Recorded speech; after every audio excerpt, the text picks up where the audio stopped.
Vous avez ici deux exemples d'hypocrites.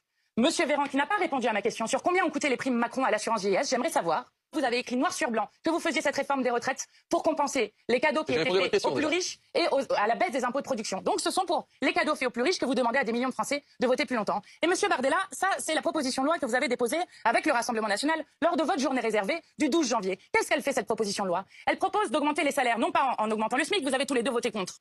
Non pas en augmentant le SMIC, mais en enlevant des cotisations patronales, donc en créant un trou dans l'assurance vieillesse. Donc maintenant, il faut arrêter. Si nous augmentions les salaires dans ce pays, alors on aurait des cotisations supplémentaires. Surtout, si on mettait une égalité salariale entre les femmes et les hommes, on pourrait avoir 6 milliards d'euros supplémentaires en cotisations.